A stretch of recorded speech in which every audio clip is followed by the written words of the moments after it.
Pour une meilleure intégration des Olim, Offrir son temps, sa générosité. ses talents, son expérience, c'est l'heure du Cali-Time sur Studio Calita. Salut à tous, et bien oui, les Français se mettent au bénévolat et pas qu'un peu, ça marche dans toutes les villes d'Israël, on est super content de ce projet qui a été lancé déjà il y a quelques temps. Quelques temps, ouais. Je vous présente mes invités, la responsable du projet, Sarah Simcha Ben-Kemoun, bonjour. Bonjour Cathy. Sans vous, le Cali-Time ne serait rien. Si, il y a plein de bénévoles qui font que ça existe. Je suis loin d'être toute seule. Voilà, mais surtout sans les bénévoles, sans ceux qui donnent de leur temps pour aider les autres, tout à fait gracieusement, eh bien alors là, c'est sûr qu'on ne pourrait rien faire. Bonjour Muriel Sadia. Bonjour. Bienvenue. Enchantée. Voilà. Vous habitez Modine et vous êtes bénévole, vous aidez les autres. Oui, ça m'arrive. Ça vous arrive. Alors, on va en parler un peu plus longuement. Vous êtes venue avec Virginie Schirter. Alors, c'est sympa parce que c'est un couple. Vous l'aidez. Elle vient témoigner que oui, effectivement, elle est aidée. Oui, exactement. Et avec beaucoup de générosité. Voilà. Ça va, Virginie ? Là, en ce moment, un peu tendu, mais sinon, ça va très bien. Bon, alors, comment s'est passée la rencontre ? Comment ça s'est organisé ? Est-ce que vous avez postulé en même temps ? Est-ce que vous vous connaissiez avant de vous rencontrer dans le cadre du Cali-Time ou pas ? Oui, on se connaissait avant, on est dans la même synagogue. Et voilà, ça faisait un moment qu'on se connaissait. Et donc, on m'a appelée pour Cali-Time. Et j'ai dit avec plaisir, je m'inscrivais. Et puis voilà, on m'a donné le numéro de téléphone de Virginie et on s'est mis en contact. Alors, c'est rigolo parce que peut-être que vous ne seriez pas connu aussi bien si vous aviez simplement partagé bien la synagogue, quoi. Ça n'aurait peut-être pas suffi pour briser la glace. Exactement. C'est fou. Non, la glace a été déjà bien cassée avant. On était bien amis déjà. Oui. En fait, ce qui a été exceptionnel, c'est de voir l'organisation de Cali-Time. Il y avait une soirée comme ça, ouverte au Olim Hadashim et au Olim Vatikim, qui passait sur la radio télévisée. Et moi, j'étais comme ça, en train de regarder. « Ah, je le connais !» Et je me suis dit, non, ça va être un moment assez exceptionnel de mettre en place, enfin, un réseau de francophones pour qu'on s'organise. Et j'ai reçu donc, cet appel. Moi, on m'a appelé pour me dire, vous êtes Olim Hadashim, est-ce que ça vous intéresse ? Mais bien entendu que ça m'intéresse. Moi, c'est ces moments hyper précieux, puisque c'est du gain de temps, mais en même temps, c'est de la compréhension de la société. Voilà, j'ai eu deux aides, l'aide pour l'hébreu et l'aide de la compréhension de la société. Je dis un grand merci à Muriel, un grand merci à Cali-Time. Elle a l'air très émue, Virginie, c'est touchant comme tout. Alors, Muriel, elle était vraiment contente, a priori. Ouais. Qu'est-ce que vous avez fait pour elle ? Mais en plus, elle est modeste, elle ne veut pas nous dire. On a pris un café. Oui, tout à fait, dans un cadre très sympathique. Ouais. On a pris un café, puis on a regardé ce qu'elle avait besoin, quoi, les mots techniques, les factures. J'explique exactement. Bah oui, il faut expliquer. Alors, pour prendre un rendez-vous chez le médecin, il faut appuyer sur le 1, il faut appuyer sur le 3, il faut demander tous les mots-quêtes, quoi. Ouais. Et après, quelques mots techniques pour se débrouiller quand on est chez le médecin. Voilà, au début, c'était ça. Ouais. La première rencontre, ça a été Après, des ça. factures aussi ? Plus un contrat pour vérifier que ce que j'allais signer, c'était quand même correct. Je ne connais pas les droits du travailleur ici en Israël. Elle est beaucoup plus, elle connaît beaucoup plus que moi cela. Donc vérifier, comprendre. C'est au-delà des mots là. On n'est plus que dans la langue, on est dans le système. Donc comprendre le système. Donc un contrat de travail, on imagine. C'est ça. Ouais, vous l'avez aidé pour ça aussi. Ouais, un petit peu. Ouais, j'ai aidé une autre famille pour les factures, pour vérifier.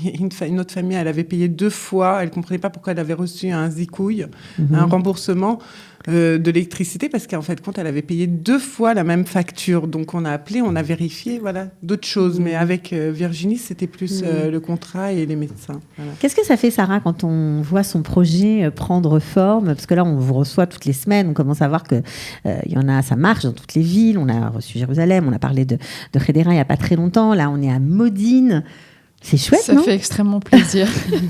Vous avez transpiré quand même, Sarah. Ouais, ça a été du travail comme tout projet. C'est bien pas évidemment, c'est pas fini. On en est vraiment au tout début. Mais déjà, les prémices sont hyper... voilà, on est très satisfaits. Et le fait, voilà, vraiment la mission de Calita, et on voit que la mission se réalise, c'est vraiment d'assister, d'aider l'Olim Hadashim en créant une communauté francophone solidaire. Et c'est ça qui est en train de se passer. On voit vraiment, à travers votre exemple, non seulement vous êtes échangé, vous avez de l'aide, mais au-delà de ça, il y a une relation aussi, une relation amicale, peut-être même plus, qui s'est passée. Donc c'est vraiment toute la mission de Kalita, elle est vraiment là. Donc ça nous fait vraiment plaisir et ça nous pousse vraiment à continuer dans ce sens-là. Alors quels sont les besoins ? Parce que chaque semaine on fait un petit retour arrière, un petit point. Les besoins, dans quelle ville et dans quel domaine ? Alors c'est la fin de l'année, mais c'est la fin de l'année, mais on pense vraiment à l'année prochaine. Le service qui a été très demandé, mais on a eu un peu de mal à avoir des bénévoles, c'était tout ce qui concerne l'aide aux devoirs. Parce que ça demande une certaine compétence. Déjà, il faut maîtriser quand même bien l'hébreu, et ça demande une certaine régularité dans l'aide apportée. Donc le bénévole doit être, on va dire, permanent, disponible. C'est pas une aide.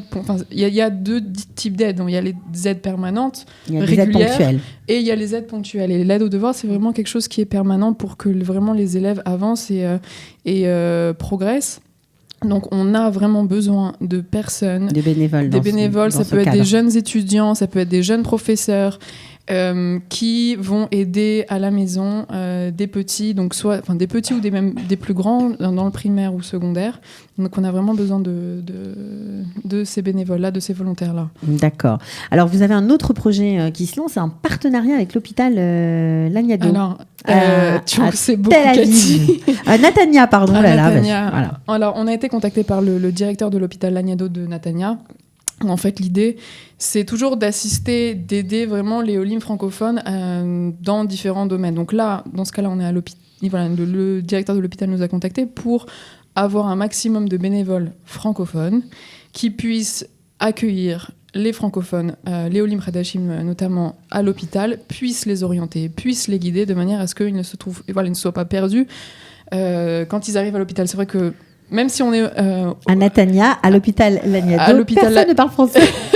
À l'hôpital Laniado, il y a un certain nombre de médecins francophones, il nous a dit, mais c'est vrai que quand on arrive, même si on a quelque chose, on va dire, de pas dramatique, ça peut être même un bras cassé ou peu importe, rien que le fait déjà d'être pas en forme, on peut être paniqué, etc. Et le fait d'en plus d'avoir la barrière de la langue, ça augmente les difficultés. Donc là, l'idée, c'est vraiment d'accueillir correctement les gens qui arrivent. Donc on est en train on va lancer une petite campagne. On peut contacter, bien sûr. Comment on fait ? On se connecte ? Il faut simplement, pour toutes les personnes intéressées par être bénévoles à l'hôpital et pour accueillir et guider, orienter les francophones à l'hôpital, donc il faut simplement envoyer un email à time@kalita.org.il et on va publier aussi sur Facebook. On pourra suivre l'actualité de Kalita. Alors, Muriel Sadia, je reviens vers vous. On entend parler Sarah, on se rend compte c'est pas seulement une aide ponctuelle, mais ça va au-delà d'un besoin. On a l'impression que c'est vraiment pour se créer des nouveaux repères, se créer un réseau, sortir de la solitude. Vous avez ressenti ça quand vous avez aidé ? Aider, ça fait du bien. Aider les autres, ça fait du bien de toute façon. On se fait du bien, en fait, quand on aide une autre personne. C'est important pour vous ? Je pense que tout le monde a besoin d'être aidé, même nous. Vous avez été aidé quand vous êtes arrivé en Israël ou pas trop ? J'ai été aidée autrement, par une famille israélienne. Mais j'ai été aidée, oui. On avait besoin. J'avais 20 et 23 ans. Ouais. J'ai eu besoin d'aide un peu, oui. On m'a accueilli les Shabbats, on m'a accueilli... C'était un autre milieu, quoi. C'était autre chose, mais on m'a aidé autrement. C'est vrai que dans la langue, non, mais voilà, quoi. C'est une façon un peu de rendre ce que vous avez reçu quand vous êtes arrivé ? Oui, et puis de continuer, quoi. Il faut aider dans la vie, il faut aider les autres. Il faut aider les autres. Ouais. Vous, Virginie, vous avez senti, au-delà de cette aide ponctuelle pour votre contrat de travail ou pour de l'hébreu ou un rendez-vous chez le médecin, c'était un peu plus que ça pour vous ? Oui, c'est une forme de soutien, c'est une forme de savoir qu'on n'est pas seul, c'est exactement ça, sortir de la solitude face à ce petit papier qui est face de nous et où on se sent... Peut-être le mot est un peu fort, mais un peu agressé par ses caractères. Voilà. Désarmé face à ces caractères où on se dit, mais je l'aurais lu, moi. Je saurais le faire. Dans une autre langue, ça aurait été facile. Mais bien entendu. Pourquoi on me pousse à le faire dans cette langue qui est magnifique. À un moment donné, on revient à se dire, il faut mesurer le temps.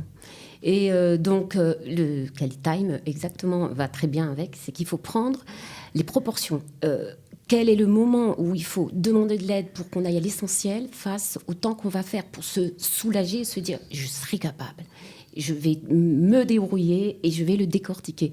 Je pense qu'il faut pas aller jusqu'au boutisme et se dire je vais y arriver seule. Ça sert à rien. Voilà. Alors, est-ce qu'elle a hésité à faire appel à vous ou est-ce que vous avez été clair au début pour lui dire, parce que les Français on connaît, on n'ose pas. Ok, oui, d'accord, vous allez m'aider, mais bon, on va pas tellement vous déranger. Comment ça s'est passé Quand je l'ai appelée, je lui ai dit voilà, je me suis inscrite à QualiTime. On m'a donné ton numéro de téléphone pour de l'aide. Alors maintenant, je lui ai dit, c'est gentil. Elle m'a dit, c'est gentil, mais tu as du boulot, toi aussi, à la maison, tout ça, les enfants.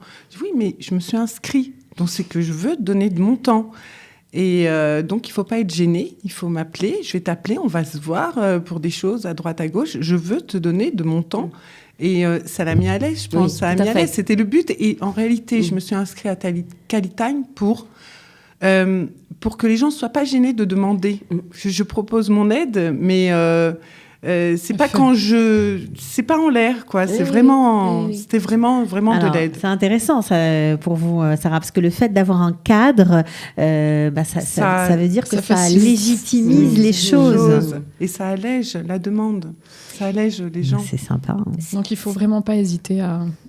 pas avoir honte, faut pas hésiter. Oui, et puis c'est la mentalité un peu française d'avoir honte de pas déranger, pas tout de suite, peut-être demain, ça sera mieux. On connaît là, quoi. C'est fini tout ça. On veut se débrouiller tout seul et là, avec QualiTime, c'est vrai qu'on a la chance d'avoir 900 personnes, 900 bénévoles qui sont avec nous, dont tu fais partie. Donc, voilà, 900 bénévoles, combien de personnes ont déjà été aidées, on sait ou pas encore? On avait 700 au LIM qui se sont inscrits. Donc pour être aidés. Pour être aidés. Donc on a 30-40% qui ont été aidés déjà. C'est déjà pas mal. Mais voilà, pour un c'est début... un chiffre qui va progresser. Bezrat Hachem. On fait tout pour que ça progresse. Okay. Vous voulez rajouter quelque chose, Virginie? Oui, en fait, c'était pour dire qu'à Modi'in, cette aide, elle existe. Elle est présente de tous les jours. Parmi les francophones, j'ai fait appel à Muriel, mais j'ai fait aussi appel à d'autres amis que j'ai rencontrés aussi à la synagogue. Et je voulais remercier tout le monde, vraiment tout le monde, toutes les personnes qui m'ont aidée. Et j'y suis allée. J'ai pas hésité. Je me suis dit. Qu'est-ce que vous faites dans la vie, Virginie? Alors, en France, j'étais enseignante. Ouais. Et donc, j'essaie de pousser les portes pour redevenir enseignante ici en Israël. Pour l'instant, je veux apprendre et m'intégrer à travers la langue. Donc, je suis dans les écoles à travers c'est Sarchlavim, donc c'est tout ce qui est travail de l'après-midi dans les GAN. D'accord. Ensuite, donc là, vous êtes sur le travail de la langue. Exactement. Okay. Et ensuite, là, petit à petit, je monte. Okay. Et donc, je me suis inscrite aussi au programme Les Morim Olim. J'ai fait un petit peu d'expérience sur le Ganénet remplaçante. Et là, j'essaie de monter j'ai monté avec une amie qui s'appelle Violaine, une association qui s'appelle Les Petits Fantastiques. Les Petits Fantastiques, sympa. Oui. Ouais. C'est les Français fantastiques. Et c'est dans l'optique de permettre à tous les enfants qui sont intégrés dans les écoles israéliennes de continuer à être en contact avec la langue et la culture française. C'est dans le programme Flamme de l'Institut français, et qui est reconnu aussi par le ministère de l'Éducation nationale. Donc tout le programme AEFE, voilà. Donc vous ne chômez pas, vous vous intégrez. Qu'est-ce que ça vous fait de voir ça? Moi, je trouve ça merveilleux. Je trouve ça merveilleux parce que j'ai plein d'amis qui sont arrivés il y a 2 ans. Et je trouve qu'elles combattent, non, elles se battent, elles montent, elles se bagarrent. Elles sont extraordinaires, vraiment extraordinaires. Vraiment, je leur tire mon chapeau. Quand on arrive à 23 ans, ça n'a aucun rapport quand on arrive à 45. Avec des enfants, avec des enfants, je vois les mamans, elles abandonnent pas, et les devoirs, elles sont vraiment les Olim Kolakavot, parce que je pense que c'est très dur. Très dur. Et bravo. Je les trouve formidables. Vraiment, vraiment, vraiment. Et j'ai plein d'exemples à donner. Je ne donnerai pas de nom. Donc, vous donnez votre temps encore avec beaucoup plus de joie, j'imagine. Oui, bien sûr. Ouais. Bien sûr. Bon, en tout cas, c'était très sympa de vous avoir merci de nous avoir accueillis. Ici. Bravo. On a oublié... Il y a quelqu'un qui nous attend au téléphone, je crois, non? On l'a oublié complètement. Vous voulez qu'on l'appelle? Allez. Alors, est-ce qu'elle est là? Est-ce qu'elle est joignable? On va voir si elle est joignable, on va lui parler. Donc, elle s'appelle Nathalie Hakoun. Et alors, elle a bénéficié de cours de conversation. En hébreu. On fait tout chez Qualitime. C'est magnifique. On peut garder les chiens aussi, les perroquets. Non, il n'y a pas ça. Ça fait pas partie de l'intégration. C'est dommage, mais vous savez, il y a de tout. Il y en a qui viennent avec leurs animaux aussi. Bon. Alors, est-ce que Nathalie est là? Elle est en ligne? Elle est en ligne, je crois. Ouais, bon. Alors, on va nous la passer tout de suite. Il y a beaucoup de gens qui bénéficient de ce service-là, cours de conversation en hébreu.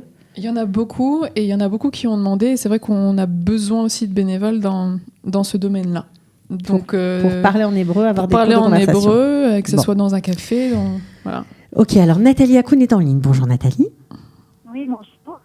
Vous nous recevez bien? Vous nous entendez bien? Très bien. Ok, alors vous avez bénéficié de cours de conversation en hébreu. C'est régulier? C'était épisodique? Comment ça se passe? J'ai pas bénéficié. Vous avez donné? Voilà. Je donne des cours de conversation en hébreu. En fait, j'aide une nouvelle Ola qui est là depuis 1 an et demi. Ok. Acquérir en fait le corpus professionnel hébraïque qui a trait à sa nouvelle profession. En fait, une personne qui était dentiste en France et en arrivant en Israël, elle a décidé de faire une formation de décoration d'intérieur en anglais. Donc, elle effectue tout en anglais. Donc, c'était important pour elle d'acquérir les termes hébraïques liés à cette nouvelle profession. Donc, c'est on s'est fixé comme objectif, en fait, d'acquérir ce corpus-là. C'est important pour qu'elle puisse s'intégrer professionnellement, puisque l'intégration professionnelle passe évidemment par l'intégration linguistique et que sans la langue, il est impossible d'exercer en Israël. Alors, vous donnez rendez-vous souvent, toutes les semaines? C'est épisodique? Oui, on se voit toutes les semaines. Voilà, toutes les semaines, elle vient chez moi à la maison pendant 1 heure et quart, et puis on organise le cours de sorte à travailler en fait toutes les fonctions de la langue. Je suis jalouse, Nathalie. Dans quelle ville vous êtes? On est à Jérusalem. Ok. Voilà, en fait, moi, j'enseigne hébreu. C'est ma profession, en fait. J'enseigne dans une michlala qui forme des professeurs d'hébreu. Donc, je forme les professeurs d'hébreu, les futurs professeurs d'hébreu qui sont amenés à enseigner dans le système d'éducation scolaire en Israël. Donc, j'ai une formation assez large en hébreu, ce qui me permet, en fait, de trouver un moyen d'enseigner au nouveau Olim de sorte à faire face aussi bien à l'écriture qu'à la lecture, à la conversation, la compréhension, la grammaire et aussi bien sûr l'écoute, Louis, développer aussi ce sens-là et énormément aussi la culture. Parce que on peut pas enseigner l'hébreu sans des notions de culture, c'est sûr. À la culture que la langue véhicule en fait. Vous avez commencé quand? Ça dure depuis quand ces cours de conversation? Ça doit faire près de 4 mois, peut-être autour du mois de janvier, quelque chose comme ça, voilà. Bravo. En tout cas, on voulait absolument vous prendre en ligne et vous dire merci, voilà, tout simplement. Et on espère que vous allez continuer à aider peut-être encore d'autres bénévoles, enfin d'autres gens qui se sont inscrits, d'autres Olim. Merci beaucoup, Nathalie Hakoun. Avec plaisir. Je voulais remercier Kalita et dire que c'est un projet fantastique. Merci à vous. Parce qu'on avait besoin de cette collaboration entre les anciennes. Allô? Je vous entends plus. Voilà, je dis que c'était important cette collaboration entre anciens et nouveaux Olim. Bravo à Kalita. Merci à vous. Et puis à son équipe. Ok. Bon, en tout cas, on vous suit. On espère que on aura l'occasion de se reparler un peu plus tard, peut-être avec d'autres Olim Hadashim. Merci à toutes d'être venues. Voilà, sur le plateau. Elles vous ont écouté avec beaucoup d'attention. Bon retour à Modine. Merci. Voilà. Et puis, continuez à vous entraider, on va dire ça comme ça. À bientôt. Merci. Ciao.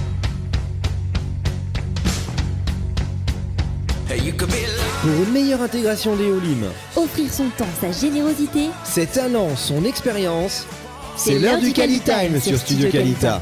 You know you could.